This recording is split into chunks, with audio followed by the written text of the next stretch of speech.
Good morning dear students, welcome back. आज की class में हम लोग ईएमआई से रिलेटेड कुछ क्वेश्चंस यहां डिस्कस करेंगे। सारे ही क्वेश्चंस नो डाउट अपने आप में इंपॉर्टेंट होंगे और आई होप सो आपको कॉम्पिटिटिव एग्जाम में एज वेल एज सीबीएसई में काफी कुछ हेल्प मिलेगी आज की क्लास से। कंटेंट हम लोग ऑलमोस्ट इसका कंप्लीट कर चुके हैं। डियर स्टूडेंट्स, ये जो क्वेश्चन है एनसीईआरटी का है और बहुत सारी चीजें यहाँ से क्लियर हम लोगों को होती हैं, तो मुझे लगा कि ये क्वेश्चन जरूर आप लोगों के साथ में शेयर करना चाहिए। बाकी आप इसको जरूर अपने आप से भी परस्यू करेंगे।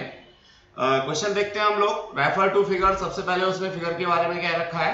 एक बार को मैं ये मानता हूं कि फिगर जो है मिस है, तो कहीं ना कहीं मुझे मौका मिलेगा कि मैं अपने ब्रेन को थोड़ा सा एनहांस करूं और कोशिश करूं इस फिगर को बनाने की अकॉर्डिंग टू language.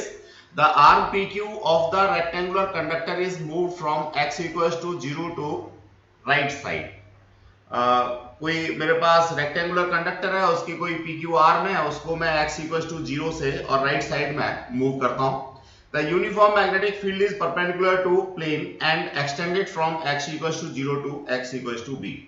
अब यहां जाकर के कुछ मेरे को क्लियर हुआ डियर स्टूडेंट्स। यहां आकर के तो सबसे पहले मैं यहाँ पे परपेंडिकुलर मैग्नेटिक फील्ड अपनी तरफ से डिस्कस कर लेता हूँ, बना लेता हूँ। फिगर तो देखिए मुझे दे रखी है, लेकिन मुझे ऐसे मान लीजिए कि अपने दिमाग को थोड़ा सा दौड़ाना है, सीखना है, इसलिए मैं ये कर रहा हूँ। ये मैग्नेटिक फील्ड है और यहाँ पर ये कोई मेरे पास में क्या है, रेक्टेंगुलर लूप है और ये मैं x इक्वल्स टू 0 कंसिडर कर लेता हूँ और यहाँ पर कोई पी क्यू आर्म है। क्या है? पी क्यू आर्म है। जैसा कि ये क्वेश्चन कह रहा है उसके अकॉर्डिंग पी क्यू आर्म जो है वो स्लाइड हो सकती है, वो राइट में ले जा रहा है। डियर स्टूडेंट्स, इसको कहाँ ले जा रहा है? वो राइट में ले जा रहा है। कहां से कहां तक ले जा रहा है? वो x इक्वल्स टू 0 से लेकर के यहाँ पे कहता है x equals to B, x equals to B तक ले जाता है, जहां तक मैग्नेटिक फील्ड है, यानी यहां तक वो ले जाता है। अब हम आगे बढ़ते हैं। आगे कहता है and is 0 for x greater than b, यानी b के बाद में यहां पर मैग्नेटिक फील्ड जो है, ये जो एरिया हम लोगों को दिख रहा है, यहां पे मैग्नेटिक फील्ड नहीं है। मैंने येलो लाइट कलर से इसलिए इसको बनाया कि ये बात थोड़ी सी मुझे क्लियर हो जाए कि यहां पे मैग्नेटिक फील्ड नहीं है, नो मैग्नेटिक फील्ड। मैं लिख देता हूं b इक्वल्स टू 0। आगे वो कहता है consider the situation when the arm PQ is pulled outward from x equals to 0 to x equals to 2b, यानी x इक्वल्स टू 0 से b तक, यहां तक तो वो ले ही आया था, अब वो यहां से आगे तक ले जाता है। कहां तक? जहां पे कि ये 2b है। इस सिचुएशन को कंसीडर करना है and then move back to x equals to 0। फिर इसके बाद वो इसको वापस लाता है, ऑब्वियसली b पे आएगी और b के बाद फिर x इक्वल्स टू 0 यहां तक आएगी। वो आगे कहता है विद कांस्टेंट स्पीड, यानी जो स्पीड है वो कैसी है बच्चों? कांस्टेंट है। कांस्टेंट है कैसी? स्पीड आपकी। ऑब्टेन एक्सप्रेशन, अब वो एक्सप्रेशन की बात कर रहा है। मेरी थोड़ी मजबूरी है कि जब मैं इसको आगे करूंगा तो ये मेरी फिगर जो है चली जाएगी, आप सब लोगों को पता ही है। फिर भी मैं ये समझना चाहता हूं कि ये जितना दे रखा था इसके बेसिस पे ये फिगर आप लोगों को क्लियर हुई या नहीं हुई। डियर स्टूडेंट्स, ये इमेजिनेशन हम लोगों को आना चाहिए। जब तक ये इमेजिनेशन हमारे पास नहीं है तब तक हम फिजिक्स में आगे नहीं बढ़ सकते। रिजल्ट की बात करेंगे नो डाउट, तो देखिए 95 लाना कोई फिजिक्स में मुश्किल काम नहीं है, लेकिन थोड़ा सा कंसिस्टेंट वर्क करना होता है। फिजिक्स जो है बाकी सब्जेक्ट जैसी नहीं है। आजकल आप लोग देख रहे होंगे हिस्ट्री में, पॉल साइंस में, हिंदी में, संस्कृत में, सब में बड़े मजे से 100 आउट ऑफ 100 भी आते हैं, 99 आते हैं, 98 आते हैं। ठीक है भैया, बहुत अच्छी बात है, हर सब्जेक्ट का अपना टेस्ट है। लेकिन फिजिक्स में थोड़ा सा मुश्किल काम होता है, 95 लाना भी थोड़ा मुश्किल काम होता है। हैट्स ऑफ जो बच्चे लेके आते हैं 95, 96, 97, 98, 99 या व्हाटएवर, सो 100 लाना तो थोड़ा ज्यादा ही मुश्किल है फिजिक्स में डियर स्टूडेंट्स। लेकिन फिर भी खूब सारे बच्चों के आते हैं। आते क्यों हैं? क्योंकि वो कंसिस्टेंट वर्क करते हैं, उनका इमेजिनेशन क्लियर होता है। तो आई होप सो ये जितनी देर मैंने आपसे बात की उतनी देर में इस क्वेश्चन को पढ़ने के बाद ये इमेजिनेशन आपका क्लियर हो गया होगा। अब मैं आगे बढ़ता हूं डियर स्टूडेंट्स, आगे बढ़ता हूं तो देखिए आगे क्या कहेगा ये मेरा क्वेश्चन। ये आगे मेरा कहता है and then move back to x equals to 0 with constant speed v, obtain expression for the flux, flux के लिए पूछ रहा है, induced EMF के लिए पूछ रहा है, force necessary to pull, जो force लगाना पड़ेगा उसके लिए पूछ रहा है, power dissipation के लिए पूछ रहा है और joule effect यानी heat जो प्रोड्यूस होगी उसके लिए पूछ रहा है। sketch the variation of these quantities with the time, यानी आपको एक ग्राफ भी बनाना है। मोस्ट कॉम्प्रिहेंसिव क्वेश्चन है डियर स्टूडेंट, बहुत अच्छा क्वेश्चन है, बहुत सारे फंडामेंटल्स क्लियर होते हैं। अब जैसा कि हम लोगों ने क्वेश्चन को पढ़ने के बाद ये फिगर देखी थी, देखिए बिल्कुल एज इट इज फिगर हमारे पास में है डियर स्टूडेंट्स। इस फिगर को फिर दोबारा से मैं एक बार एलोबरेट करना चाहूंगा, आप लोगों के साथ में शेयर करना चाहूंगा। देखिए यहां ये कोई मेरे पास रेक्टेंगुलर लूप है, ये जो है क्या है, ये पूरा रेक्टेंगुलर लूप है, कंडक्टिंग लूप है, और ये मैग्नेटिक फील्ड है। बस इतना है कि हमने इसे परपेंडिकुलर इनवर्ड ले रखा था, इसने आउटवर्ड ले रखा है, डजंट मैटर, डायरेक्शन का कोई फंडा नहीं है, बस जो इसका क्रॉस सेक्शनल एरिया है उसके परपेंडिकुलर है मैग्नेटिक फील्ड, इतनी सी बात है। x इक्वल्स टू 0 से लेकर के x इक्वल्स टू b तक मैग्नेटिक फील्ड दे रखा है, कोई भी फाइनाइट मैग्नेटिक फील्ड है, नॉन जीरो कह सकता हूं मैं। और x इक्वल्स टू b से लेकर के x इक्वल्स टू 2b तक जो है b मेरे पास क्या है, 0 है। अब वो क्या करता है, पहले v कांस्टेंट स्पीड के साथ में इसको ले जाता है, यहां तक लेके आता है, और फिर यहां के बाद यहां पे लाएगा और फिर वापस यहां पे लाएगा। इसके लिए कुछ क्वांटिटीज के लिए मुझे क्या बनाना है, एक्सप्रेशन लेना है। जैसे फ्लक्स के लिए लेना है, ऑब्वियस है फ्लक्स आ जाएगा, तो ईएमएफ के लिए लेना है। अगर इस आर्म का रेसिस्टेंस मुझे कोई आर दे दे, या लूप का कोई रेसिस्टेंस आर दे दे, मेरे को आर्म का देगा तो ज्यादा अच्छे से हो जाएगा, आसानी से हो जाएगा, वरना तो अगर लूप का रेसिस्टेंस आर दे दिया तो बड़ा प्रॉब्लमेटिक हो जाएगा, फिर उसमें बहुत सारे फंडा लगाने पड़ेंगे। तो अगर क्वेश्चन आपके आता है तो जनरली इस आर्म का यहां से यहां तक का रेसिस्टेंस ही स्मॉल आर आपको दे रखा होता है। बाकी अगर पूरे लूप का रेसिस्टेंस वो देता है तो फिर हम लोग किसी दूसरी क्लास में उसको डिस्कस करेंगे, थोड़ा मुश्किल होता है।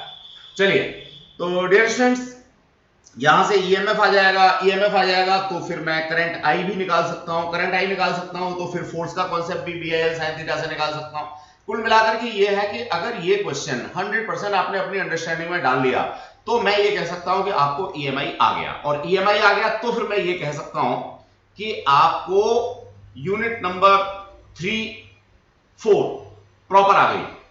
डियर स्टूडेंट्स, यहां तक की फिजिक्स, अगर इस क्वेश्चन की अंडरस्टैंडिंग आपको 100% है, सारी चीजें आपको समझ में आती हैं, तो मैं ये कहता हूं काफी कुछ काम आपका हो गया। और इवन इसके बेसिस पे जो एसी वाला पार्ट है, जो आगे वाला पार्ट है, वो भी स्मूथली आप लोग कर पाएंगे। तो बहुत ही इंपॉर्टेंट क्वेश्चन है, पूरी क्लास भी लगेगी, कोई फर्क नहीं पड़ता, लेकिन क्वेश्चन हम लोगों को बिल्कुल ग्रेस्पिंग के साथ करना है। आई होप सो क्वेश्चन आपको समझ में आ गया होगा। सबसे पहले डियर स्टूडेंट्स मैं यहाँ पे मैग्नेटिक फ्लक्स के बारे में बात करना चाहूंगा। क्या होता है, B इंटू ए होता है। डियर स्टूडेंट्स B यहाँ पे मेरे को नॉन जीरो कोई भी दे रखा है तो मैं यहाँ पे B लिख देता हूं। जहां तक एरिया की बात है तो देखिए एरिया में ये तो मेरे पास हो गया लेंथ L, और ये हो गया डियर स्टूडेंट्स इसका डिस्प्लेसमेंट, इसको x कह देता हूं मैं, सपोज ये x। ये फ्लक्स जो है मेरा यहां तक बढ़ेगा, इस जगह तक क्या होगा बच्चों, फ्लक्स बढ़ेगा, और मैक्सिमम फ्लक्स क्या हो जाएगा, मैक्सिमम फ्लक्स हो जाएगा डियर स्टूडेंट्स यहाँ पे BL इंटू व्हाट, ये B तक जा रहा है B। ये बात आई होप तो समझ आ गई होगी। अब कोई बच्चा कहेगा सर यहाँ पे हम लोगों ने तो cos थीटा भी पढ़ा था, बिल्कुल पढ़ा था आप लोगों ने, लेकिन इस पर्टिकुलर केस में थीटा जो है वो 0 डिग्री है, बिकॉज ऑफ मैग्नेटिक फील्ड आपका परपेंडिकुलर आउटवर्ड है, और जो क्रॉस सेक्शनल एरिया है नॉर्मल टू सरफेस है वो भी आपका आउटवर्ड है, इसलिए ये यहाँ पे थीटा कितना है, 0 है, तो मैंने यहाँ पे कॉन्सेप्ट डाल दिया। ये जो सिचुएशन है फ्लक्स की, ये कहां से कहां तक है डियर स्टूडेंट्स, ये सिचुएशन जो है वो मेरे पास में है, x की वैल्यू क्या 0 से तो बड़ी है, लेकिन x की value just a minute, x जो है मेरा बड़ा है, x मेरा बड़ा है, किससे है, 0 से है, और छोटा है किससे है, वो मेरा 2b से है, ठीक है, यानी 2b मेरा बड़ा है, ये वाला मेरा बड़ा है, और x जो है वो मेरा छोटा है, x मेरा बड़ा है किससे, 0 से। तो यहां तक है, कहने का मतलब ये जो एरिया मुझे दिख रहा है इस एरिया तक ही फ्लक्स होगा, और मैक्सिमम फ्लक्स जो है वो BLV के बराबर होगा डियर स्टूडेंट्स। जब यहां से यहां आगे जाएगा तो नो डाउट यहां पे चूंकि मैग्नेटिक फील्ड नहीं है तो फ्लक्स भी मेरा इसके लिए क्या होगा, 0 होगा। अब डियर स्टूडेंट्स यहां पहुंचने के बाद जब ये वापस आएगा तो फर्दर यहां तक फ्लक्स मेरा 0 होगा, लेकिन जैसे जैसे वो जाएगा वैसे वैसे अंदर की तरफ फ्लक्स मेरा कम होता चला जाएगा, तो मैं यहां पे क्या कर सकता हूं, रिड्यूसिंग का कॉन्सेप्ट दे सकता हूं, और जैसे ही ये मेरी रॉड यहां पे आएगी खिसक के, ये वाली रॉड यहां पे खिसक के आ जाएगी, तो फ्लक्स अगेन मेरा क्या हो जाएगा डियर स्टूडेंट्स, 0 हो जाएगा। तो I hope so magnetic flux का कॉन्सेप्ट आपको क्लियर हो गया होगा। अब अगर आप चाहते हैं कि ईएमएफ की बात की जाए तो डियर स्टूडेंट्स ईएमएफ भी कोई मुश्किल बात तो है नहीं। कैसे, आप ईएमएफ के लिए लिखते हो E = d phi/dt, तो यहां पे आपने क्या करना है, सिंपली dt करना है, अब dt करना है तो ये हो गया जी dt। अब x अपॉन dt ये क्या देगा आपको, वेलोसिटी दे देगा। तो यही कॉन्सेप्ट आप लोगों का हो जाएगा क्या, BLV जो मोशनल ईएमएफ वाला था। डियर स्टूडेंट्स आप देखेंगे एक एक छोटे छोटे से पार्ट के अंदर सारा का सारा डेरिवेशन समाया हुआ है, सारा रिकॉल आपको करना होगा। चलिए फिर इसके बाद मैं करंट की बात करना चाहूं डियर स्टूडेंट्स, तो ये करंट की बात और भी आसान हो जाती है। कैसे? करंट I जो होता है वो होता है E अपॉन R, यहां से अपॉन R कीजिए, R कीजिए, R कीजिए, R कीजिए और no doubt BLV upon R कीजिए, तो ये आपका करंट आ गया। अब आपसे कोई कहता है फोर्स, तो डियर स्टूडेंट्स फोर्स भी बड़ा आसान सा काम है। कैसे भाई? फोर्स जो है वो आप लोगों ने पढ़ा था BIL sin थीटा, ठीक है। B यहां पे मैग्नेटिक फील्ड है, करंट यहां पे I जो फ्लो हो रही है, L क्या है, लेंथ है, और थीटा क्या है, एंगल है। तो थीटा तो इस पर्टिकुलर केस के लिए क्या हो गया, 90 हो गया। तो मेरे पास आ गया क्या, BIL। अब डियर स्टूडेंट्स B मेरे को दे रखा है, I मैंने अभी यहां पे निकाला है, L मेरे पास लेंथ प्रोवाइडेड है, तो ऑब्वियसली मैं क्या कर सकता हूं, यहां से फोर्स भी निकाल सकता हूं। अब वो मेरे से आगे कहता है कि जी आप निकालो पावर। अब डियर स्टूडेंट पावर क्या होती है, F इंटू वी होती है। देखो जरा, फोर्स आप निकाल चुके हो पहले पार्ट में, v वेलोसिटी आपके पास में प्रोवाइडेड है, मल्टीप्लाई करो पावर आ गया। अब कहता है जी वो क्या, जूल्स हीटिंग इफेक्ट। देखिए जूल्स हीटिंग इफेक्ट क्या है, हीट जो डेवलप होगी डियर स्टूडेंट्स वो होगी यहाँ पे I स्क्वायर RT। R तो रेसिस्टेंस है, ये R स्मॉल r के टर्म्स में दे रखा है, T क्या है, टाइम है, I स्क्वायर I आप निकाल चुके हो, इसको स्क्वायर कर दो। तो आई होप सो ये सारी की सारी चीजें आप निकाल सकते हो, लेकिन निकलेंगी एक के बाद एक। अब ये मैंने इसको करने का एक क्या दिया, ओवरव्यू दिया आपको कि कैसे करना था। अब डियर स्टूडेंट्स हम इसको एग्जाम में कैसे लिखेंगे और फिर इसके बाद इसका ग्राफ कैसे बनेगा, वो बात हम लोग डिस्कस करने वाले, शेयर करने वाले हैं। जरा आप इसको ग्रेस्प कीजिए, आप देखिए आपको इसमें कोई प्रॉब्लम तो नहीं है।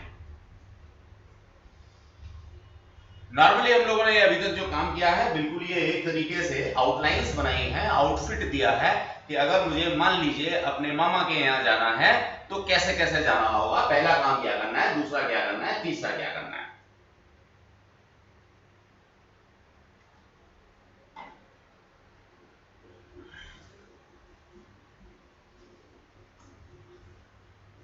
चलिए डियर स्टूडेंट्स अब हम लोग आगे बढ़ते हैं। देखिए सिचुएशन में सबसे पहले मैं पूरा ये एक्सप्लेन करता हूं आप लोगों को, अगेन इंपॉर्टेंट क्वेश्चन है तो मैं फिर पूरा एक्सप्लेन करता हूं। सिचुएशन में वो क्या कह रहा है, we first consider the forward motion from x to g को x = 2v, यानी उसने जो पहले मोशन कंसीडर किया है वो यहां से x = 0 से लेकर के x = b तक, देन आफ्टर x = 2b तक। आपको याद होगा यहां तक मैग्नेटिक फील्ड था और यहां से आगे मैग्नेटिक फील्ड नहीं था, इसको लिया है। तो फ्लक्स इक्वल्स टू क्या होता है, b इंटू ए होता है। एरिया क्या है, लेंथ इंटू डिस्प्लेसमेंट है। लेंथ आपको याद होगा ये दे रखी थी, डिस्प्लेसमेंट ये है, तो ये फॉर्मूला लिखा BLX।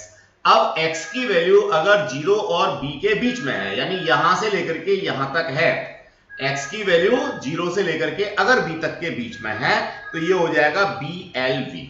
आई होप सो ये बात समझ में आ गई होगी। फिर इसके बाद में हम लोग बात करते हैं x जो है वो मेरा b से बड़ा है और 2b से छोटा है, यहां तक की बात करते हैं। इस स्थिति में जो मेरे पास में फ्लक्स होगा वो क्या होगा डियर स्टूडेंट्स, एक तरीके से जितना यहां तक का था बस वही कंसीडरेशन में होगा, यहां से आगे कोई भी फ्लक्स मेरा बढ़ेगा नहीं। मैं जीरो नहीं कह सकता क्योंकि टोटल एरिया तो मेरा इतना काउंट होना है। अब ये इतना एरिया काउंट होना है, इसमें से इतने हिस्से में मेरे पास मैग्नेटिक फील्ड है जिसको मैंने यहां पे लिख रखा है, रिमेनिंग हिस्से में मैग्नेटिक फील्ड नहीं है, तो मैं एरिया की वैल्यू जो है सिर्फ इतनी डालूंगा, लेकिन मैं मैग्नेटिक फ्लक्स को जीरो नहीं कह सकता। आप ऐसे मान लीजिए पूरे एरिया में से इतने हिस्से में ही फ्लक्स मेरा होगा, बाकी में नहीं होगा, तो टोटल फ्लक्स जीरो नहीं हो सकता। सिर्फ मेरे को इतने हिस्से का जो फ्लक्स है वही कंसीडरेशन में लेना होगा, जिसको मैंने BLV लिखा हुआ है। अब इसके बाद में हम लोगों ने इंड्यूस EMF की बात की, तो इंड्यूस EMF E = -d∅/dt। ये माइनस का साइन डियर स्टूडेंट्स इस बात को इंडिकेट करता है कि the direction of EMF be such like that it oppose the cause by which is induce. तो बच्चों ये माइनस का साइन जो है वो सिर्फ डायरेक्शन को दे रहा है, तो d∅/dt करना है। अब आपने यहां पे क्या किया, इसको वैल्यू प्लेस किया, blx लिखा, blx को dt किया, तो ये वेलोसिटी में कन्वर्ट हो गया। यही बात हम लोगों ने कहा था कि ये blv है। कहां से कहां तक है, ये है डियर स्टूडेंट 0 से लेकर के x कहां तक, b तक, यानी सिर्फ इतने हिस्से के लिए है। ये इतना जो कॉन्सेप्ट है ईएमएफ का वो इतने हिस्से के लिए है। अब यहां से यहां जब आगे जाएगा, जिस हिस्से में मैग्नेटिक फील्ड नहीं था उस हिस्से में मेरा ईएमएफ इंड्यूस जो है क्या होगा, वो 0 होगा। मैंने यहां पे मेंशन भी कर रखा है कि x जो है वो मेरा b से बड़ा है और 2b से छोटा है। जब मेरा x b से बड़ा और 2b से छोटा है तो उस स्थिति में ईएमएफ क्या हो जाएगा, मेरा 0 हो जाएगा। डियर स्टूडेंट्स ये कॉन्सेप्ट था। अब इसके बाद हम लोग बात करना चाहेंगे करंट की। भैया ईएमएफ को अगर आप रेजिस्टेंस से क्या कर दोगे, डिवाइड कर दोगे, तो आपको करंट मिल जाएगी। नेक्स्ट एस्पेक्ट में हमने वो चीज मेंशन कर रखी है, तो जरा उसे हम लोग देखना चाहते हैं। देखिए, when induced EMF is non-zero, जिस समय हमारा EMF non-zero है उस समय the magnitude of the induced current that is BLV over R, simple सा जो मेरे पास में EMF था उसको मैंने R से डिवाइड कर दिया, तो ये मैंने डाल दिया। ठीक है, अगेन मैं यहाँ पे आपको डिस्कस करना चाहूंगा। ये मेरे पास कॉइल का एस्पेक्ट था और इस कॉइल में ये वाला जो हिस्सा था जो ब्लू से मैंने शो कर रखा है, ये PQ था, इसका रेसिस्टेंस R है। जो रेड वाला हिस्सा है उसका रेसिस्टेंस 0 है, ऐसा हम लोग मान के चल रहे हैं। डियर स्टूडेंट्स थोड़ा सा और कॉम्प्लेक्स करना हो क्वेश्चन को तो हम ऐसे कर सकते हैं कि अगर मान लीजिए इस रेड वाले हिस्से का भी रेसिस्टेंस होता, अब मैंने इसको येलो कर दिया, तो जैसे जैसे मैं आगे इसको शिफ्ट करता तो ये R तो कांस्टेंट रहता, लेकिन ऊपर वाली आर्म और नीचे वाली आर्म का रेसिस्टेंस कंटीन्यूअसली बढ़ता चला जाता, तो करंट मेरे पास फिर वेरिंग होती, कांस्टेंट करंट इसमें फ्लो नहीं करती, और फिर मुझे यहां पे ये स्मॉल आर न डाल करके अलग वैल्यूज को डालना होता। चलिए अब जरा हम लोग कुछ और आगे की बात करते हैं डियर स्टूडेंट्स। बात करते हैं किसके बारे में, फोर्स के बारे में।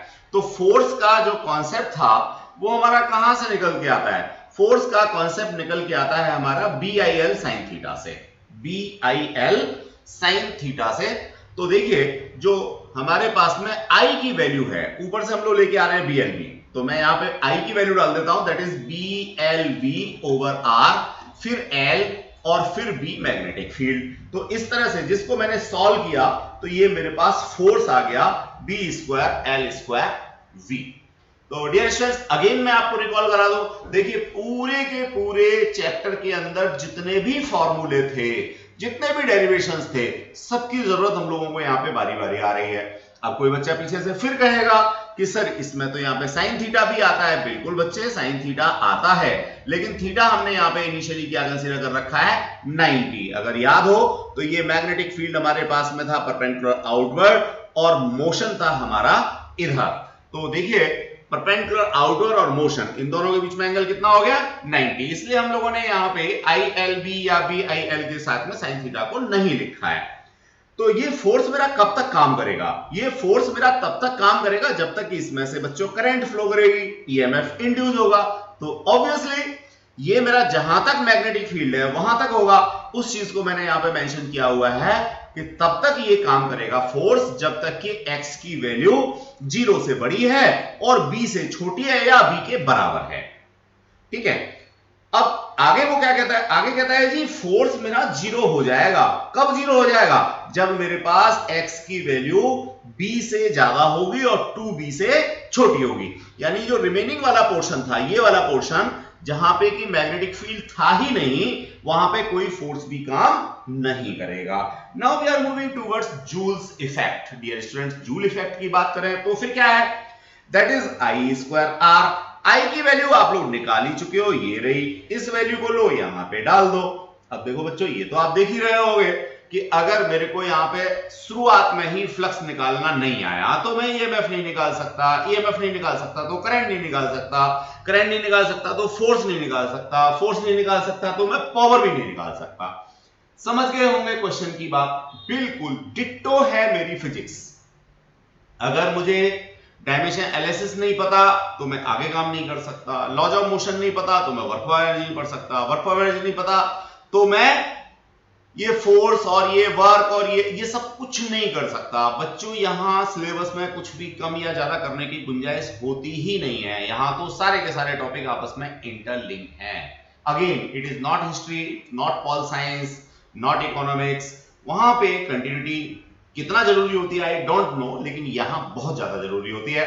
तो अगेन ध्यान रखिए, गुड मॉर्निंग है ऑलवेज बच्चों। आज भी अगर आपको ये बहुत सब कुछ मुश्किल लग रहा है तो बिल्कुल शुरू से क्लासेस को रिवाइज करना शुरू कर दो, क्या समझे।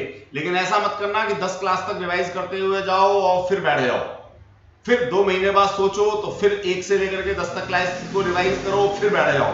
भैया एक बार काम शुरू करो तो करते जाओ, बैठना तो है ही नहीं, रुकना तो है ही नहीं, थकना तो है ही नहीं। साइंस वाले बच्चों के लिए थकने का रुकने का कोई कॉन्सेप्ट नहीं होता, उन्हें तो बस चलता है, चलते रहना है, चलते रहना है, चलते रहना है। तो आई होप सो आपको ये सारी बातें क्लियर हो गई होंगी बच्चे। ये पावर की बात थी तो आई स्क्वायर आर होगा, आई की वैल्यू मैं निकाल चुका हूं, आर से मल्टीप्लाई करूंगा, लेकिन कहां से कहां तक, जहां एक्चुअल में करंट फ्लो कर रहा है। करंट कहां तक फ्लो कर रहा है, करंट फ्लो कर रहा है x इक्वल्स टू बी तक। बी के बाद तो करंट मेरा फ्लो करेगा ही नहीं, ये वाला हिस्सा तो मेरा खाली पड़ा है, यहां पे तो मैग्नेटिक फील्ड है ही नहीं। फिर आगे वो लिखता है जीरो, पावर डेसिपेशन या हीट जो है वो कितना है, जीरो है। काय के लिए, बी मेरा अगर x से, या मैं कहूं x मेरा बड़ा है b से और छोटा है 2b से, यही वाली बात यहां से यहां तक के लिए क्या होगा, हीटिंग इफेक्ट मेरा जीरो होगा। तो डियर स्टूडेंट्स ये सारी की सारी बातें आई होप सो आपको क्लियर हो गई होंगी। अगर क्लियर नहीं हुई है तो मैं अगेन यही कहूंगा, कम से कम जो हमारा ये चैप्टर है, इस चैप्टर की क्लास नंबर 1 से लेना शुरू कर दो। कोई बहुत लंबी चौड़ी बात नहीं है, 5 घंटे की बात है। यही मान लो 3 घंटे की मूवी देखने गए थे हम, अब 3 घंटे की मूवी देखने गए थे तो 3 घंटे में 5 घंटे क्लास बड़े आराम से ले सकते हो, पहले भी आपने ले रखी है, कहीं नहीं फास्ट फॉरवर्ड भी कर सकते हो आप। तो डियर स्टूडेंट्स ये सारी की सारी चीजें आपकी क्लियर हो जाएंगी। Now I am moving towards the forward concept. अब वो कहता है we can obtain similar expression for the inward motion. अब ये इनवर्ड मोशन क्या है, मैं इसी डायग्राम के ऊपर आपको क्या करता हूं, एक्सप्लेन करता हूं इनवर्ड मोशन को लेकर के। डियर स्टूडेंट्स फिर हम लोग ग्राफ की बात करेंगे। देखिए इनवर्ड मोशन क्या है बच्चों, वो जो है यहां तक पहुंच चुका है, ये यहां तक वो पहुंच चुका है, लेकिन अब यहां से वो वापस आ रहा है। कहां तक, पहले तो यहां तक आएगा। अब इस हिस्से में तो मैग्नेटिक फील्ड था ही नहीं, B इक्वल्स टू 0 था, B इक्वल्स टू 0 था, तो देखिए फ्लक्स तो रहेगा क्योंकि पूरा एरिया आपने कंसीडर करना है, लेकिन EMF इंड्यूस नहीं होगा। क्यों नहीं होगा, क्योंकि इतने हिस्से में मैग्नेटिक फील्ड नहीं है। EMF इंड्यूस नहीं होगा तो करंट भी नहीं होगी, करंट नहीं होगी तो पावर भी नहीं होगी, फोर्स भी नहीं होगा, और फाइनली हीटिंग इफेक्ट भी नहीं होगा। लेकिन जब वो यहां से यहां अंदर की तरफ जाएगा तो ऑब्वियसली फ्लक्स तो है ही, अब फ्लक्स यहां से यहां तक रिड्यूस होना शुरू होगा। तो आप देखिए जरा, EMF इक्वल्स टू माइनस का d5 ओवर dt होता है, लेकिन जब वो यहां से आगे जाएगा बच्चों तो फ्लक्स मेरा रिड्यूस हो रहा है। फ्लक्स रिड्यूस हो रहा है तो एक माइनस का साइन मेरे को फ्लक्स के रिड्यूस होने की वजह से भी डालना पड़ेगा, तो ये आ गया मेरा पॉजिटिव। यानी जब वो यहां से अंदर जाएगा तो EMF इंड्यूस जो होगा वो मेरा पॉजिटिव होगा। नो डाउट रेसिस्टेंस आपके पास में R दे रखा है तो R से डिवाइड करके आप I भी निकाल लोगे, फिर इसके बाद में आप I जब निकाल लोगे तो फोर्स भी निकाल सकते हो, फोर्स निकाल सकते हो तो पावर भी निकाल सकते हो, पावर निकाल सकते हो तो हीटिंग इफेक्ट भी निकाल सकते हो। तो बच्चों ये कॉन्सेप्ट था। फिर मैं एक बार रिवाइज करता हूं, मेरे कर्सर को ध्यान से देखेंगे।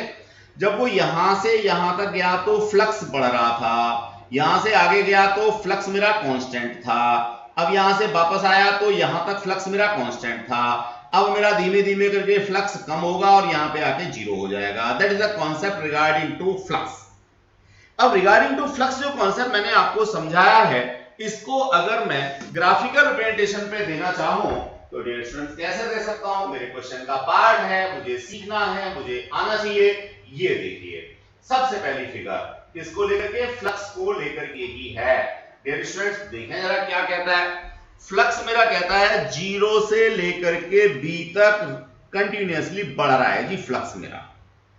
ठीक है, और फ्लक्स कैसा होगा यहां पे, आउटवर्ड होगा, ठीक है। अब जैसे ही बी से, अब बी तक बात हो गई, बी से लेके टू बी तक जाता है, यानी यहां से यहां तक जाता है, तो फ्लक्स मेरा कांस्टेंट रहेगा, ये रहा जी कांस्टेंट यहां तक। इसके बाद अब मेरा वापस मोशन हुआ, वापस मोशन हुआ तो क्या होगा जी, वापस मोशन होने पर जब यहां से यहां तक आएगा तो फ्लक्स मेरा अगेन कांस्टेंट रहना है, तो मेरा ये कांस्टेंट वाला पार्ट आ गया। अब इसके बाद जब यहां से और वापस आएगा तो नीचे की तरफ आएगा, यानी फ्लक्स मेरा रिड्यूस होगा, तो ये, ठीक है। डायरेक्शन बड़ा क्लियर सी है कि यहां पे जब मेरा फ्लक्स बढ़ रहा है आउटवर्ड, जब मेरा फ्लक्स कम हो रहा है तो इनवर्ड। मैंने ये यहां पे डायरेक्शन दे दी। फ्लक्स की वैल्यू क्या है डियर स्टूडेंट्स, मैक्सिमम फ्लक्स है मेरा BLV। आई होप सो आपको ये बात क्लियर हो गई होगी फ्लक्स को लेकर के। फ्लक्स स्केलर क्वांटिटी है, और यहां एक बात और भी समझ लीजिए, फ्लक्स क्या है, फ्लक्स है मेरा B इंटू ए, या मैं लिखता हूं B into L into X। अब यहां से B और L तो मेरे कांस्टेंट है, फ्लक्स जो है वो मेरा डायरेक्टली प्रोपोर्शनल हो गया किसके, X के।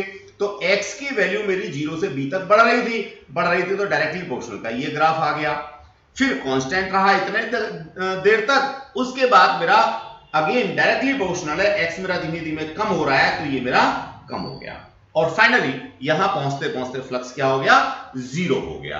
तो ये कॉन्सेप्ट था डियर स्टूडेंट्स फ्लक्स को लेकर के।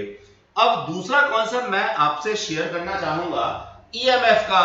तो देखो बच्चों, ईएमएफ का कॉन्सेप्ट भी बड़ा आसान सा है। ईएमएफ क्या है, flux upon time, flux upon time, flux upon time, flux upon time, और ये वेरिएशन भी ये आ गया।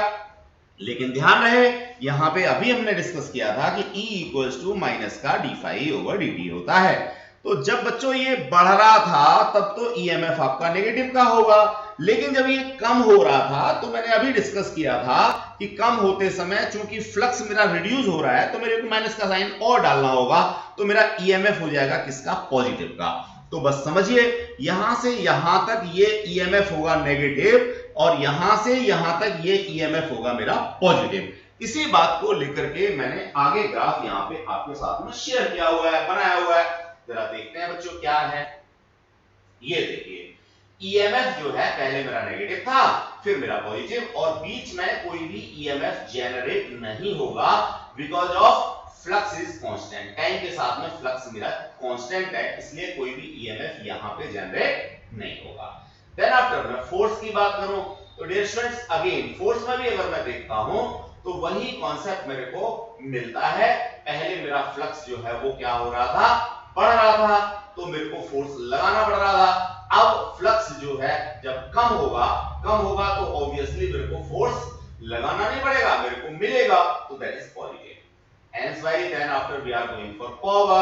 पावर की बात करेंगे तो वही कॉन्सेप्ट, पावर क्या है, इसमें सब कुछ स्क्वायर में आ रहा है, आप देख रहे हो ना। तो स्क्वायर वाली क्वांटिटी जो होती है वो कभी भी नेगेटिव हो ही नहीं सकती। जब नेगेटिव नहीं हो सकती तो जितनी देर मेरा फ्लक्स चेंज हुआ उतनी देर पहले मेरे को पॉजिटिव में पावर मिल गया, और फिर जब मेरा फ्लक्स रिड्यूस हुआ तब मेरे को पावर अगेन पॉजिटिव में मिल गया। तो ये बच्चों बहुत ही इंपॉर्टेंट ग्राफिकल रिप्रेजेंटेशन, बहुत ही इंपॉर्टेंट क्वेश्चन जो अपने आप में काफी सारी चीजों को आपको क्लियर करता है। आई होप सो आप सब लोगों को क्लियर हो गया होगा। एक छोटा सा कॉन्सेप्ट हम लोग और पढ़ना चाह रहे हैं यहाँ पे, वो है क्या, कोफिशिएंट ऑफ कपलिंग।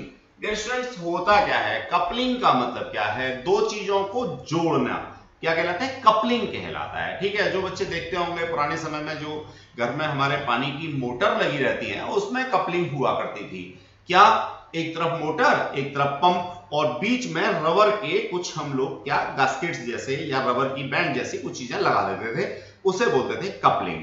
वो क्या करती थी कि जो हमारी मैकेनिकल एनर्जी जो मोटर हमारी जनरेट कर रही थी उसको डिलीवर करती थी किसको, पंप। तो कपलिंग का मतलब जोड़ने वाला। तो यहां पे भी नो डाउट अगर मैं एक कॉइल ले रहा हूं ये ब्लैक वाली, दूसरी कॉइल ले रहा हूं रेड वाली, पहली का जो सेल्फ इंडक्टेंस है वो है L1, दूसरी का है L2। अब जब दोनों मेरे पास पास आ गई तो म्यूचुअल इंडक्टेंस भी होगा। तो बच्चों L1, L2 और म्यूचुअल इंडक्टेंस M, इनके बीच में जो रिलेशनशिप को डेवलप करेगा वो होगा coefficient of coupling, that is equals to m upon square root L1 L2। कुछ बुक्स में यहाँ पे टू भी लिखा होता है, तो डोंट वरी, वो सब बात की बात है, उनकी जरूरत भी नहीं है, अभी आप रहने दीजिएगा। सिर्फ स्क्वायर रूट L1 L2 आप लोग कंसीडर करेंगे। I hope so coefficient of coupling मेरा जो है वो मैक्सिमम 1 हो सकता है। 1 का मतलब सीधा सा कि जितना इफेक्ट मेरा एक कॉइल जनरेट कर रही है उतना इफेक्ट दूसरी में चला गया, उससे ज्यादा तो जा ही नहीं सकता। जितना एक ने जनरेट किया उससे ज्यादा कैसे चला जाएगा? तो मैक्सिमम वैल्यू के की क्या हो सकती है? 1 हो सकती है, बाकी तो लेस ही लेस होगी। अब जरा इस स्थिति में देखो बच्चों, एक कॉइल ये है, दूसरी ये है, इसका फ्लक्स ऐसे होगा जो किसी भी हालत में मुड़ करके ऊपर नहीं जाएगा, तो ऐसी स्थिति में K इक्वल टू होगा 0। हाँ, एक तरीका हो सकता है, अगर मुझे नीचे वाली कॉइल के फ्लक्स को ऊपर पहुंचाना है तो मैं क्या करूं, एक सॉफ्ट आयरन कोर ऐसे डाल दूं। अब ये सॉफ्ट आयरन कोर के थ्रू मेरा फ्लक्स पहुंच जाएगा, लेकिन इस केस में भी K इक्वल टू 1 नहीं होगा, कुछ ना कुछ फ्लक्स मेरा लीकेज हो जाएगा। तो जब हम ट्रांसफार्मर के कोर्स बनाते हैं, अभी ट्रांसफार्मर हमने पढ़ा नहीं है लेकिन हमारे सिलेबस में है, डिवाइस है, एसी के अंदर आने वाला है। तो ट्रांसफार्मर की जब कॉइल्स बनाते हैं डियर स्टूडेंट्स, कुछ बच्चों ने खोल के देखा भी होगा, तो प्राइमरी कॉइल के ऊपर सेकेंडरी कॉइल हम लोग बाइंड अप करते हैं, यानी एक कॉइल के ऊपर दूसरी कॉइल लगा देते हैं, जिससे कि 100% फ्लक्स जो है वो क्या हो जाए, एक कॉइल का दूसरी कॉइल में चला जाए, कोफिशिएंट ऑफ कपलिंग 1 हो। ये कॉन्सेप्ट है हमारा लेकर के किसको, कोफिशिएंट ऑफ कपलिंग को। डियर स्टूडेंट्स, एक छोटा सा न्यूमेरिकल है, ये न्यूमेरिकल मैं आपको असाइनमेंट में दे रहा हूं। क्लास अभी ओवर हम लोग नहीं कर रहे हैं, क्लास में कुछ चीजें और मैं अभी आपके साथ शेयर करने वाला हूं, लेकिन एक छोटा सा एक न्यूमेरिकल है, इसको मैं असाइनमेंट में आपको दे रहा हूं। आप ये घर से एक बार करके लाएंगे डियर स्टूडेंट्स, देखेंगे आपसे हुआ या नहीं हुआ। फिर कुछ फिगर्स को लेकर के मैं यहाँ बात करना चाहूंगा, आपको जो फेबुलस फिगर्स हैं जिनके बारे में नॉर्मली आप लोगों से सीबीएसई डिस्कस करता है, तो उनको मैं डिस्कस करना चाहूंगा।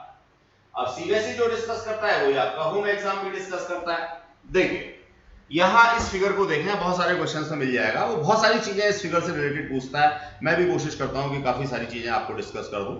यहां पे करंट आई फ्लो कर रहा है। ऑब्वियसली अगर मैं अपना पॉइंट ऑफ ऑब्जर्वेशन इस साइड में लेता हूं जिधर मेरा लूप रखा हुआ है, जो कि स्क्वायर लूप है, ए साइड का है, और इनिशियली यहां से ये डिस्प्लेसमेंट जो है वो भी इसने दे रखा है x है, तो यहां पे मैग्नेटिक फील्ड जो होगा, देखिए राइट हैंड थंब रूल से क्या होगा, अंदर की तरफ होगा, अंदर की तरफ होगा, लेकिन ये वेरिंग मैग्नेटिक फील्ड होगा डियर स्टूडेंट्स। क्यों मैग्नेटिक वेरिंग होगा? क्योंकि यहां से जैसे जैसे मैं करंट कैरिंग कंडक्टर से आगे बढ़ रहा हूं, तो लेंथ मेरी बढ़ती जा रही है, यानी x की वैल्यू मेरी बढ़ती जा रही है, तो मैग्नेटिक फील्ड मेरा रिड्यूस होता चला जाएगा आगे तक। गेटिंग द कांसेप्ट और नॉट? अब इस रिड्यूसिंग मैग्नेटिक फील्ड के अंदर आप लोगों ने ये लूप रखा हुआ है, तो फ्लक्स अगर निकालना चाहेंगे तो फ्लक्स इनटू क्या होगा, b into a, A area होगा यहाँ पे a स्क्वायर। अब b जो है चूंकि मेरा वेरिंग है, क्या b मेरा वेरिंग है, यहाँ पे मैग्नेटिक फील्ड अलग है और यहाँ पे मैग्नेटिक फील्ड अलग है, तो ऐसी स्थिति में फ्लक्स भी मेरा वेरिंग होगा। फ्लक्स मेरा वेरिंग होगा तो ईएमएफ अपने आप से ही इंड्यूस हो जाएगा। अब ईएमएफ इंड्यूस होगा तो ऑब्वियसली इसमें और इसमें, यानी इस ब्रांच में अलग और इस ब्रांच में अलग होगा, जिसकी वजह से स्टेशनरी कंडीशन में अगर वेलोसिटी 0 है तब भी इसमें एक स्मॉल करंट फ्लो होना शुरू हो जाएगा, अगर ये कंडक्टिंग है तो। अब स्टूडेंट्स अगर मैं इसको v वेलोसिटी से आगे ले जाता हूं तब तो और भी कहानी बदल जाएगी। क्यों बदल जाएगी? क्योंकि मेरा मैग्नेटिक फील्ड भी वेरिंग है और मेरी वेलोसिटी भी। अब मैं थोड़ी देर के लिए ऐसा मान लेता हूं कि मैग्नेटिक फील्ड मेरा कांस्टेंट है, क्योंकि मेरे सिलेबस में कांस्टेंट मैग्नेटिक फील्ड ही है, वेरी मैग्नेटिक फील्ड का कांसेप्ट मेरे सिलेबस में नहीं है। ये एक अलग बात है कि जो मैंने पहले अभी ये डिस्कस किया, ये अपने आप में बिल्कुल सही है। अब स्टूडेंट्स अगर मैं कांस्टेंट मान भी लूं थोड़ी देर के लिए, तो ऐसी स्थिति में ईएमएफ हो जाएगा VLV, मोशनल ईएमएफ का कांसेप्ट है, आप सब लोग जानते हैं। जहां तक बात है यहाँ पे साइन थीटा की, तो बच्चों थीटा अगेन यहाँ पे क्या है, 90 है, बिकॉज ऑफ मैग्नेटिक फील्ड मैंने अंदर बताया और मोशन जो हो रहा है वो आगे हो रहा है। तो आई होप सो आपको काफी सारी चीजें यहां से क्लियर हो गई होंगे। वो फोर्स भी पूछ सकता है मोशन के समय में, क्योंकि मोशन होगा तो ईएमएफ इंड्यूस होगा, ईएमएफ इंड्यूस होगा तो करंट इंड्यूस होगी, करंट इंड्यूस होगी तो फोर्स भी होगा। तो उसमें जो पैरेलल करंट कैरिंग कंडक्टर वाला कॉन्सेप्ट था वो भी लग सकता है। तो नो डाउट ये थर्ड स्टेज फोर्थ स्टेज वाले न्यूमेरिकल्स होते हैं, जिनमें एक के बाद सारी स्टेजेस लगती रहती हैं। तो ऑर्डिनरी सारी चीजें मैंने आपको करा दी हैं। बाकी जो मैंने असाइनमेंट में आपको न्यूमेरिकल्स डाल रखे हैं या एमसीक्यूज आपको दे रखे हैं, तो उसमें इस तरह के आपको अलग अलग स्टेज के क्वेश्चंस मिल जाएंगे, आप उनको अटेम्प्ट कीजिएगा। जहां दिक्कत आती है मेरे को व्हाट्सएप कीजिएगा। व्हाट्सएप नंबर आपको प्रोवाइडेड है ही, यहाँ कोई दिक्कत ही नहीं है, आप लोग व्हाट्सएप कर ही सकते हैं, ठीक है। अब डियर स्टूडेंट्स मैं आगे बढ़ता हूं और आगे इस फिगर को कंसीडर करता हूं। Again that is the most fabulous figure. आप लोग अगर सीबीएसई के लास्ट 20 इयर्स देखेंगे, हमारी बुक भी आती है 20 इयर्स के क्वेश्चन की, तो आप उस बुक को कंसल्ट करें या कोई भी बुक कंसल्ट करें तो आप उसमें देखेंगे ये फिगर आपको मिलेगी। अब देखिए ये बी से ए करंट आ रही है, बिल्कुल ठीक है। करंट मेरी कांस्टेंट है, करंट मेरी इंक्रीजिंग है, करंट मेरी डिक्रीजिंग है। ये तीन केस मेरे को यहां पे मिलते हैं। डियर स्टूडेंट्स, अगर ये करंट मेरी कांस्टेंट है तो इसमें कोई भी ईएमएफ इंड्यूस नहीं होगा। एक कांस्टेंट मैग्नेटिक फील्ड होगा जो परपेंडिकुलर इनवर्ट होगा। कांस्टेंट मैग्नेटिक फील्ड के अंदर अगर आप लोगों ने यहां पे इस लूप को रखा हुआ है तो यहां पे बी तो फ्लक्स तो होगा बी इंटू ए, लेकिन चूंकि फ्लक्स मेरा कांस्टेंट है तो ईएमएफ कोई इंड्यूस नहीं होगा, और ईएमएफ इंड्यूस नहीं होगा तो करंट भी फ्लो नहीं करेगी। लेकिन डियर स्टूडेंट्स, अगर ये करंट इंक्रीजिंग है, करंट अगर मेरा इंक्रीजिंग है तो मैग्नेटिक फील्ड भी इंक्रीजिंग होगा। मैग्नेटिक फील्ड इंक्रीजिंग होगा तो फ्लक्स भी इंक्रीजिंग होगा, और फ्लक्स इंक्रीजिंग होगा तो ईएमएफ भी होगा जो नेगेटिव साइन लिए हुए होगा, करंट भी होगी जो नेगेटिव साइन लिए हुए होगी। बस समझ में आ गया।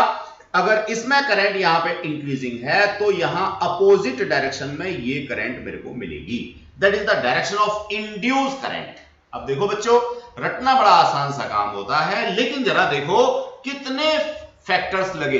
करंट बढ़ रही है इसका मतलब मैग्नेटिक फील्ड बढ़ रहा है, मैग्नेटिक फील्ड बढ़ रहा है इसका मतलब फ्लक्स बढ़ रहा है, फ्लक्स बढ़ रहा है तो ईएमएफ विद नेगेटिव साइन होता है। सबको पता है क्या EMF equals to minus d∅ over dt होता है। तो नो डाउट ई मेरा कैसा हो गया, नेगेटिव हो गया, तो मैंने ये नेगेटिव कहा। अब ई को मैं डिवाइडेड बाई आर करता हूं, रेजिस्टेंस ऑफ दिस कॉइल करता हूं, तो मेरा करंट आता है। करंट आता है तो ऑब्वियसली करंट भी मेरा नेगेटिव होगा। नेगेटिव होगा इसका मतलब ये जो डायरेक्शन है इसके अपोजिट डायरेक्शन में मेरा करंट यहां पे इंड्यूस होगा, जिसे मैं एडी करंट कह सकता हूं, फॉरवर्ड करंट कह सकता हूं, इंड्यूस करंट कह सकता हूं, कुछ भी कह सकता हूं। अब डियर स्टूडेंट्स मेरे पास तीसरा केस आता है। तीसरे केस में क्या था बच्चों? तीसरे केस में था कि मेरा करंट डिक्रीज हो रहा है, यानी ये वाला करंट, डायरेक्शन तो यही है लेकिन ये करंट क्या हो रहा है, डिक्रीज हो रहा है। जब ये करंट डिक्रीज हो रहा है तो ऑब्वियस है मैग्नेटिक फील्ड भी डिक्रीज होगा। मैग्नेटिक फील्ड डिक्रीज होगा तो बच्चों फ्लक्स भी डिक्रीज होगा। फ्लक्स डिक्रीज होगा तो मजेदार बात, ईएमएफ यहां पे अब पॉजिटिव होगा। क्यों पॉजिटिव होगा? क्योंकि मैं पहले भी आपको डिस्कस कर चुका हूं। क्या डिस्कस कर चुका हूं? ईएमएफ इक्वल्स टू माइनस का d∅ ओवर dt। अब डियर स्टूडेंट्स, फ्लक्स मेरा डिक्रीजिंग है, डिक्रीजिंग है तो डिक्रीजिंग के लिए एक माइनस का साइन और लगाऊंगा, अल्टीमेटली ये ई मेरा क्या हो जाएगा, पॉजिटिव हो जाएगा। ई पॉजिटिव हो जाएगा तो करंट भी मेरा पॉजिटिव हो जाएगा। करंट पॉजिटिव हो जाएगा इसका मतलब क्या है, जिस डायरेक्शन में डिक्रीजिंग करंट है उसी डायरेक्शन में इंड्यूस या फोकल्ड करंट भी होगी।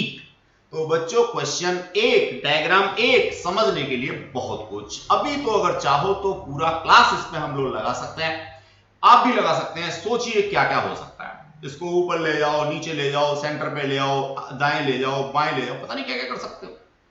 तो बच्चों बहुत सारी चीजें बनती हैं, that is the conceptual physics. No doubt, डरना नहीं है, हमें ज्यादा से ज्यादा चीजों को सोचना है। और ये भी समझ लीजिएगा कि नेवर लास्टिंग फिजिक्स है, कभी ये खत्म नहीं होती। मुझे ऑलमोस्ट 27 इयर्स हो गए फिजिक्स पढ़ाते पढ़ाते, उससे पहले पढ़ी भी होगी ऑब्वियस है, लेकिन मेरे लिए आज तक फिजिक्स खत्म नहीं हुई। मैं भी हर बार कुछ न कुछ नया सीखता हूं। तो बच्चों यहां ये नहीं सोचना है कि मुझे कितना आता है, मुझे ये सोचना है कि जितना आता है उससे ज्यादा आना चाहिए, उससे ज्यादा मेरे को सीखना है, बस। तो बच्चों 95 वाला कोई मुश्किल काम नहीं होता, बड़े आराम से आते हैं, बशर्ते कंटिन्यूअस कंसिस्टेंस काम आप लोग करें। चलिए अब देखिए ऊपर फिगर थी, ऑलमोस्ट उसी फिगर को थोड़ा सा और कॉम्प्लिकेटेड हम लोगों ने बनाने की कोशिश की और देखिए कर दिया। करंट है ये मेरा आई। अब अगेन उसने यहां पे कुछ नहीं कहा, अंधी फिगर है, करंट आई के बारे में कुछ नहीं कह रहा। तीन केस हो सकते हैं, I equals to constant, I equals to decreasing और I equals to increasing. Dear students, अब जो मैंने ऊपर से पढ़ा था उसके बेसिस पे मैं कंक्लूड कर सकता हूं, अगर करंट मेरा कांस्टेंट है, कौन सा है, ये वाला करंट, ये वाला कांस्टेंट है तो ना तो इसमें ईएमएफ इंड्यूस होगा, ना तो इसमें ईएमएफ इंड्यूस होगा, ना इसमें करंट होगी, ना इसमें करंट होगी, बात खत्म, सबसे छोटा पार्ट। अब आई अगर मेरा डिक्रीजिंग है तो डिक्रीजिंग का केस मेरा क्या था, सेम डायरेक्शन का था। देखो बच्चों यहां पे करंट की ये डायरेक्शन होगी तो ऊपर वाले में भी ये डायरेक्शन होगी और नीचे वाले में भी ये डायरेक्शन होगी। अब देखिए इसमें कहने के लिए तीनों डायरेक्शन सेम दिख रही है मेरे को, लेकिन हो क्या रहा है, हो ये रहा है कि इसमें है एंटी क्लॉकवाइज और इसमें है क्लॉकवाइज। तो बस सेम डायरेक्शन मत कह देना 1 और 2 लूप में। ऊपर वाले में क्या है, एंटी क्लॉकवाइज है, नीचे वाले में क्या है, क्लॉकवाइज है। समझ गए ना। चलिए अब जरा हम लोग बात करते हैं करंट I इज इंक्रीजिंग। तो देखिए मैं डायग्राम चेंज नहीं कर रहा हूं, बस इसमें मार्कर चेंज कर रहा हूं। If my current I is increasing, hence by I मेरा इंक्रीज है तो यहां भी अपोजिट डायरेक्शन में होगा और यहां भी अपोजिट डायरेक्शन में होगा। तो बीच वाली करंट के अपोजिट ऊपर और अपोजिट ही नीचे। लेकिन ध्यान रहे अब ऊपर वाला मेरा हो गया क्लॉकवाइज करंट और नीचे वाला हो गया anti clockwise current. That is the concept dear students. तो आई होप सो इस फिगर से भी आप लोगों ने काफी कुछ सीख लिया होगा। अब हम लोग नेक्स्ट फिगर के बारे में बात करना चाहेंगे डियर स्टूडेंट्स। बड़ा मजेदार सा कॉन्सेप्ट है, बहुत ही इंपॉर्टेंट क्लास है, लेकिन ये इंपॉर्टेंट उन्हीं के लिए है जिन्होंने पीछे कॉन्सेप्ट पढ़ रखे हैं। जिन्होंने कॉन्सेप्ट नहीं पढ़ रखे तो उनको तो यहाँ पे नींद ही आएगी, ऐसा ही लगेगा पता नहीं सर तो क्या करा है। चलिए ये मेरे पास में क्या है बच्चों, ये है रिजिड सपोर्ट। रिजिड सपोर्ट के साथ में ये मेरे पास स्ट्रिंग है और स्ट्रिंग मेरी नॉन कंडक्टिंग है, ये कंडक्ट नहीं कर सकती। यहां पे क्या कर रखा है बच्चों, यहां पे लटका रखी है हम लोगों ने एक रिंग और यहां क्या कर रहे हैं, नॉर्थ पोल को नजदीक ला रहे हैं। थोड़ी देर के लिए मैं ये मान लेता हूं कि अर्थ का जो मैग्नेटिक फील्ड है वो नेग्लिजिबल है ही नहीं, ठीक है। अब अगर मैं नॉर्थ को लेके आ रहा हूं, ये कंटिन्यूअस मेरे को कंडक्टिंग कॉइल है। ध्यान रहे ये कॉइल अगर कंडक्टिंग नहीं है, नॉन कंडक्टिंग है, इंसुलेटिंग है तो मुझे कुछ पढ़ना ही नहीं है, कुछ होने वाला ही नहीं, फिर क्या होने वाला है। लेकिन अगर ये कंडक्टिंग है और कंटिन्यूअस भी है, बीच में से कहीं कटी नहीं है बच्चों, कंटिन्यूअस है, कंटिन्यूअस है तो क्या होगा, इसके इधर लाने पे इसमें नॉर्थ पोल डेवलप होगा। नॉर्थ पोल डेवलप होगा जिससे कि ये रिपेल कर सके, लेंज ने कहा था ऐसा। और नॉर्थ पोल यहां डेवलप होने का मतलब मैं अपना पॉइंट ऑफ ऑब्जर्वेशन ऐसे रखूंगा, आईज को ऐसे रखूंगा, तो यहां से एंटी क्लॉकवाइज करंट इसमें फ्लो करेगी। Induce current, forward current, eddy current कैसी होगी, एंटी क्लॉकवाइज। Got it. अब इसको दूर ले जाओ, दूर ले जाओगे तो इसमें साउथ डेवलप हो जाएगा। अब अगर मान लीजिए ये लूप मेरा यहां से कटा हुआ है डियर स्टूडेंट्स, तो ईएमएफ तो इंड्यूस होगा लेकिन करंट फ्लो नहीं करेगी, ठीक है। करंट फ्लो करेगी तभी यहां पे BIL sin थीटा से मैं फोर्स की बात करूंगा। करंट फ्लो नहीं करेगी तो फोर्स भी नहीं लगेगा। अगर ये कटा हुआ है, करंट फ्लो नहीं करेगा तो बच्चों यहां पे पावर भी जीरो होगी, पावर का भी कोई कॉन्सेप्ट नहीं होगा, ठीक है। तो लूप मेरा कटा हुआ है या कंप्लीट है, ये भी मुझे ध्यान से देखना होगा, तभी मैं आंसर दे सकता हूं। जो बच्चे बहुत ज्यादा पढ़ते हैं या जो बच्चे बहुत ज्यादा पढ़ने की कोशिश करते हैं वो थोड़ा कंफ्यूज भी कई बार हो जाते हैं। डियर स्टूडेंट्स कंफ्यूज नहीं होना। फिजिक्स का सबसे पहला कॉन्सेप्ट है ऑब्जर्वेशन। आपने हर जगह अपने आप को सिंसियर रखना है, ऑब्जर्वेटरी रखना है। सीबीएसई में बहुत ज्यादा मुश्किल क्वेश्चन नहीं आते, हॉट्स आते हैं, थोड़े बहुत आते हैं, जो स्पेशली 95 से 100 तक वाले बच्चों के लिए होते हैं, ठीक है। तो 95 से 100 तक पहुंचना है तब तो निश्चित सी बात है कि आपको बहुत ही ज्यादा क्यूरियस होना पड़ेगा। बाकी नॉर्मल कंडीशंस में नॉर्मल क्वेश्चन ही आते हैं, घबराने की जरूरत नहीं है। चलिए अब जरा हम लोग नीचे वाली फिगर को देखें। देखिए ऑलमोस्ट यही कॉन्सेप्ट यहां पे, यहां तो सर्किट कंप्लीट भी है, ये इंडक्शन कॉइल भी है। नॉर्थ को आप इसको यहां पे ले गए तो ऑब्वियसली यहां पे नॉर्थ डेवलप होगा। जब मेरा पॉइंट ऑफ ऑब्जर्वेशन यही है, मैं यहां पे देखूंगा तो इसमें एंटी क्लॉकवाइज करंट फ्लो करेगी बच्चों, ये आ गई anti clockwise current. Got it. अब जरा मैं अगली बात करता हूं। ये क्वेश्चन तो हम लोग पहले भी आपको बता चुके हैं, करा चुके हैं डियर स्टूडेंट्स। कैपेसिटर लगा हुआ है, सर्किट मेरा अब इनकम्प्लीट है या कंप्लीट है, ये होगा। अगर मैं इस AB को कैपेसिटर कहता हूं बच्चों, अगर मैं इस AB को कैपेसिटर कहता हूं तो ये सर्किट कंप्लीट माना जाएगा।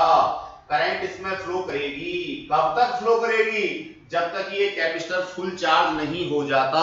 जैसे ही ये कैपेसिटर फुल चार्ज होगा करंट फ्लो होना बंद हो जाएगी, तब मैं इसको ओपन सर्किट कहूंगा। अगर ये कैपेसिटर है तो फिगर तो एक ही मिलेगी आपको बहुत सारे क्वेश्चंस में, लेकिन पढ़ के जरा देख लेना कि ए बी कैपेसिटर है या नॉर्मली ए और बी जो है वो कोई पॉइंट्स हैं। इससे मिलती जुलती फिगर बच्चों आप लोगों को ऐसे भी मिलती है। यहां भी ए लिखा होगा, यहां भी बी लिखा होगा। तो अगर कैपेसिटर है तो अलग सिनेरियो होगा, और अगर ये नॉर्मली ए बी पॉइंट्स हैं तो अलग सिनेरियो होगा। मैं कैपेसिटर की बात करता हूं। जब आप नॉर्थ को यहां ले जाएंगे तो इस जगह पे नॉर्थ पोल डेवलप होगा। नॉर्थ पोल डेवलप होगा तो यहां पे एंटी क्लॉकवाइज करंट फ्लो होने का कॉन्सेप्ट होगा। एंटी क्लॉकवाइज करंट फ्लो होने का कॉन्सेप्ट होगा तो ये कैपेसिटर चार्ज होगा। चार्ज होगा ऑब्वियसली इस प्लेट पे पॉजिटिव आएगा, इस पे नेगेटिव आएगा। इस कैपेसिटर के अंदर एनर्जी भी स्टोर हो जाएगी। ठीक है। अगर ये कैपेसिटर नहीं है तो सिंपली यहां पे पॉजिटिव, यहां पे नेगेटिव इंड्यूस हो जाएगा। करंट कोई भी फ्लो नहीं करेगी, एनर्जी कोई भी स्टोर नहीं होगी, वर्क डन कोई भी हम लोगों को नहीं करना पड़ेगा, पावर डेसिपेशन बिल्कुल नहीं होगा। लेकिन अगर ये कैपेसिटर है तो पावर डेसिपेशन भी होगा, यहां पे फोर्स भी लगाना पड़ेगा, वर्क डन भी हमें करना पड़ेगा। वो वर्क डन कहां गया? कैपेसिटर के चार्ज करने में गया। अब हम लोग कुछ फिगर और देखेंगे। देखिए सर, बड़ा मजेदार सा कॉन्सेप्ट। यहां पे क्या हो रहा है? दो कॉइल हैं A B and C D, और बीच में रखा है क्या? हमारा मैग्नेट, और इस मैग्नेट को भी हम लोग मोशन दे रहे हैं। दे देते भाई मोशन, क्या होगा सब समझिए। देखिए मेरा पॉइंट ऑफ ऑब्जर्वेशन यहां सेंटर पे है, मैं साउथ को इसके नजदीक ले जा रहा हूं तो यहां पे साउथ डेवलप होगा। साउथ डेवलप होगा इसका मतलब यहां पे ये मेरे को क्लॉकवाइज करंट दिखेगी। इसमें आपको एम्पियर मीटर के अंदर रीडिंग मिलेगी। सर्किट कंप्लीट है तो करंट भी फ्लो करेगी, पावर डेसिपेशन भी होगा, हीट भी जनरेट होगी, सब कुछ होगा, फोर्स भी लगेगा। अब यहां देखिएगा, यहां पे क्या हो रहा है? मैं यहां खड़े होकर देखूंगा तो नॉर्थ दूर जा रहा है, नॉर्थ दूर जा रहा है, इसका मतलब यहां भी इसमें साउथ डेवलप होगा। यहां साउथ डेवलप होगा तो मैं खड़ा होऊंगा तो मेरे को यहां पे क्लॉकवाइज करंट ही मिलेगी। पॉइंट ऑफ ऑब्जर्वेशन का विशेष रूप से ध्यान रखना है। क्वेश्चन को एक पर्टिकुलर साइड में यहां खड़े होके या यहां खड़े होकर के नहीं देखना है बच्चों।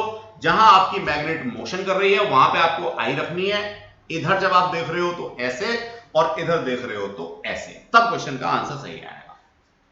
अब जरा देखिए नेक्स्ट फिगर को। फ्लक्स और आई, इन दोनों के बीच में ग्राफ प्लॉट कर रखा है। बच्चों बताओगे ए और बी क्या रिप्रेजेंट कर सकते हैं? देखो भैया, ए और बी दो स्लोप है, दो स्ट्रेट लाइन है। या तो इनके एरिया से हम कुछ कंक्लूड कर सकते हैं, या तो इनके स्लोप से कर सकते हैं। एरिया की बात करते हैं तो flux multiplied by current I, कोई क्वांटिटी होती है क्या? अगर कोई क्वांटिटी है होती है तो एरिया यहां पे कुछ हमें रिप्रेजेंट करेगा, अगर नहीं होती तो नहीं होगा। अब दूसरी तरफ क्या है? दूसरी तरफ है मेरे पास flux equals to L I, पढ़ के आया हूं, या flux equals to M I. अब यहां से एल हो या एम हो, ये होता है मेरा फ्लक्स ओवर आई।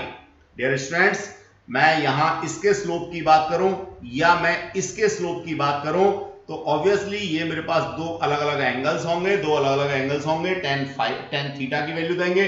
टेन थीटा की वैल्यू या तो एल देगा या तो एम देगा।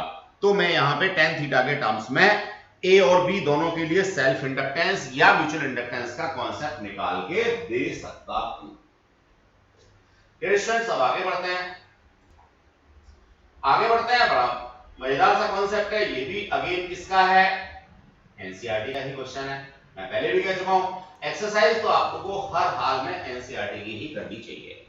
अब यहां क्या होता है, जब आप लोग यहां पे मोशनल ईएमएफ की बात करते हो, जब आप मोशनल ईएमएफ के थ्रू करंट की डायरेक्शन की बात करते हो, तो बच्चों बस एक ही बात ध्यान रखनी है। एक्चुअल में जहां पे मोशन हो रहा है, एक्चुअल में जो लाइन मैग्नेटिक फील्ड को क्लैश कर रही है, परपेंडिकुलरली क्लैश कर रही है, उस पे आप लोगों को अपना MBI, Maharashtra bank of India लगाना है।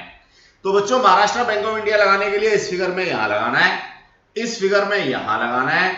अब इस फिगर की बात करते हो तो यहां पे लगाना है या यहां पे लगाना है, क्योंकि ये दोनों ही पार्ट मैग्नेटिक फील्ड, अच्छा ये नीचे वाला पार्ट मैग्नेटिक फील्ड के अंदर नहीं है, यहां नहीं लगाना बच्चों, यहां लगाना है। ठीक है। अब यहां अगर आप देखते हो डी पे अगर आप एमबीआई लगाना चाहते हो तो डी पे एमबीआई लगाओगे बच्चों इस पोर्शन पे। बस इतना ध्यान रखना है, ये बात मैंने बताने के लिए किया। बच्चा क्या करता है, एमबीआई तो लगाता है, कोई यहां लगा रहा होता है, कोई यहां लगा रहा होता है, कोई यहां, जहां मैग्नेटिक फील्ड ही नहीं है। अरे भैया एमबीआई लगाओगे, महाराष्ट्र बैंक ऑफ इंडिया लगाओगे तो बी होना चाहिए या नहीं होना चाहिए? जब बी ही नहीं है बाहर तो क्यों लगा रहे हो? जब बी नहीं है बाहर तो क्यों लगा रहे हो? जब यहां पे बी नहीं है तो भैया क्यों लगा रहे हो? बी तो मेरा कन्फाइंड है सिर्फ इतने हिस्से में, तो इसके इतने हिस्से में तो लगा सकते हो आप लोग एमबीआई।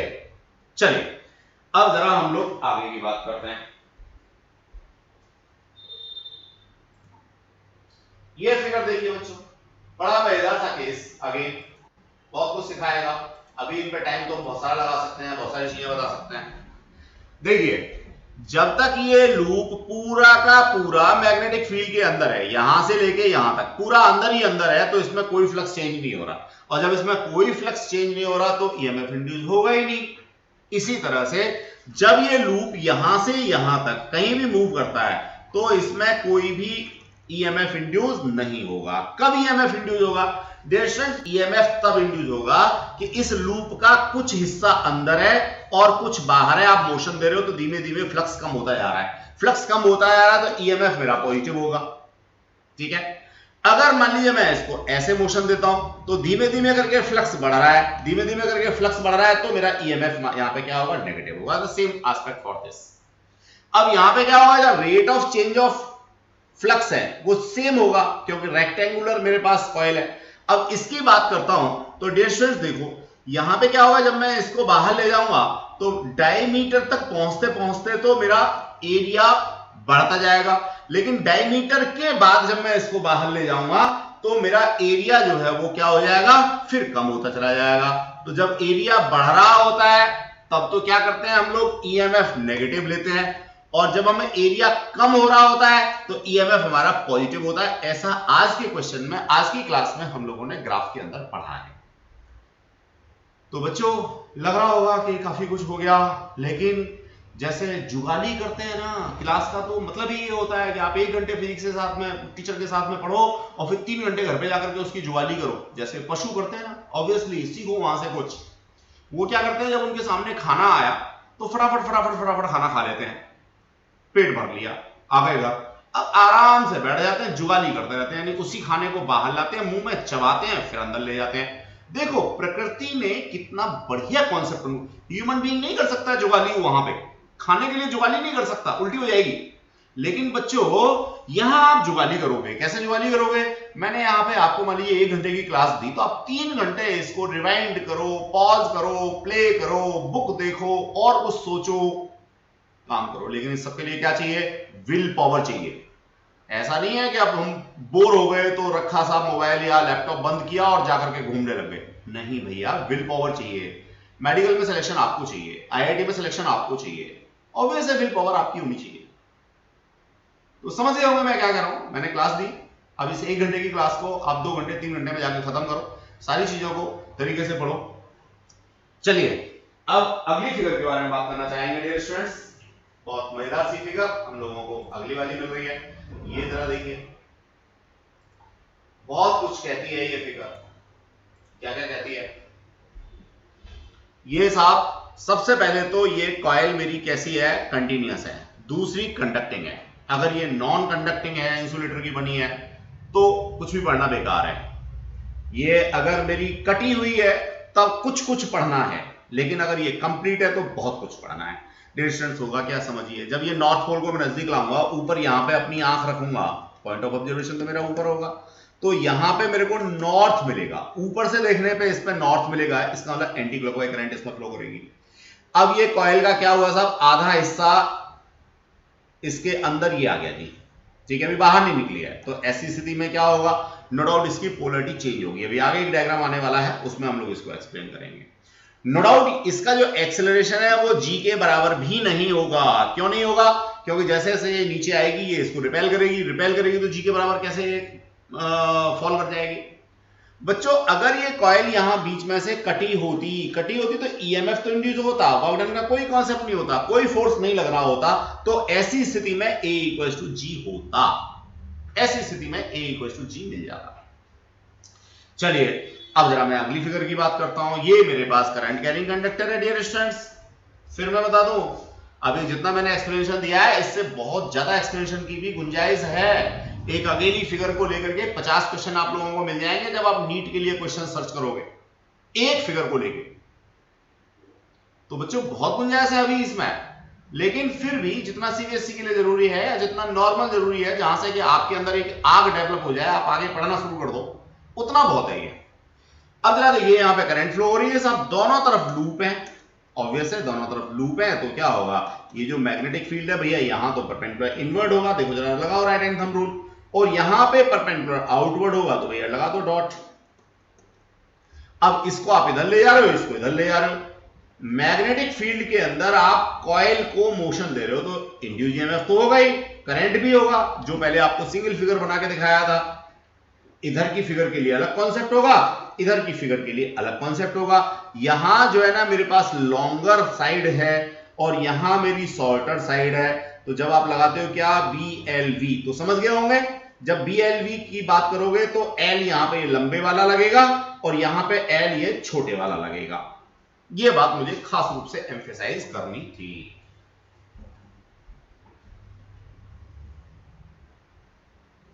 स्टूडेंट्स आगे बढ़ते हैं। इस फिगर को मैं अभी एक्सप्लेन नहीं कर रहा हूं क्योंकि इसमें AC मुझे पढ़ाना है अभी आगे, तब हम लोग डिस्कस करेंगे।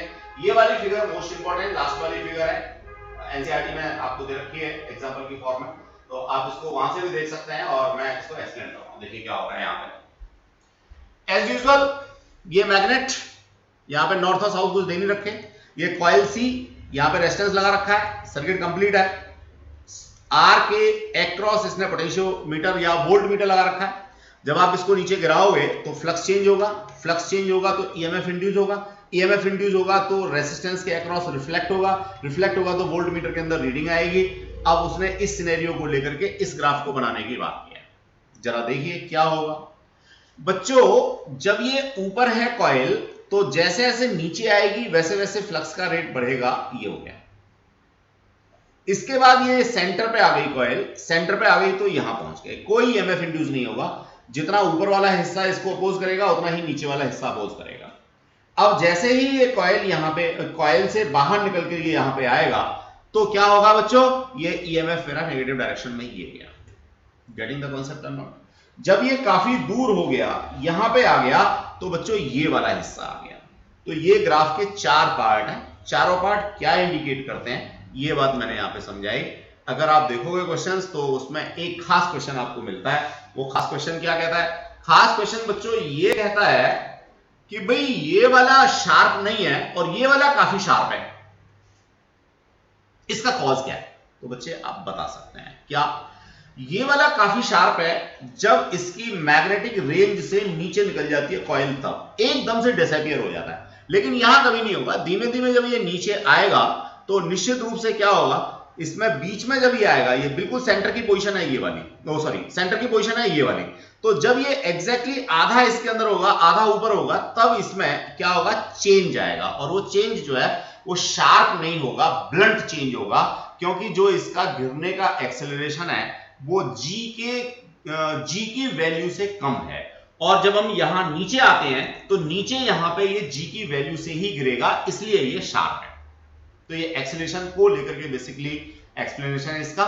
ऊपर वाले केस में एक्सेलरेशन लेस देन जी होगा और नीचे वाले केस में एक्सेलरेशन बराबर होगा जी के, इसलिए ये शार्प एंडिंग है। बस आपने इतना आंसर देना है, बाकी सोचने के लिए समझने के लिए ओपन एंडेड है फिजिक्स। खूब सोचो, खूब क्वेश्चंस निकालो, लेकिन मुझे इतना ही एक्सप्लेन करना है। अब आपका जो भी डाउट आता है, जो भी दिमाग में सोचते हो, उल्टा सोचो सीधा सोचो, बिल्कुल घबराना मत कि मैं गलत सोच रहा हूं सही सोच रहा हूं। मेरे से डिस्कस कर लेना, मेरे से शेयर कर लेना, I will explain all the things. Thanks a lot dear students. तो ये यूनिट भी मेरी तरफ से कंप्लीट हो गई, सॉरी चैप्टर, ये चैप्टर मेरी तरफ से कंप्लीट हो गया। अब इसमें मुझे कुछ और नहीं कराना है, असाइनमेंट भी मैं दे चुका हूं, एमसीक्यू भी आपको दे चुका हूं। आई होप सो आप उन सारे के सारे क्वेश्चंस को लगा लेंगे और फिर हम इसके टेस्ट की बात करेंगे। तो टेस्ट भी जल्दी ही लेने वाले हैं। आपका ऑब्जेक्टिव टेस्ट तो होगा ही होगा, साथ में डिस्क्रिप्टिव टेस्ट भी जल्दी ही ऑर्गेनाइज होगा। Thanks a lot.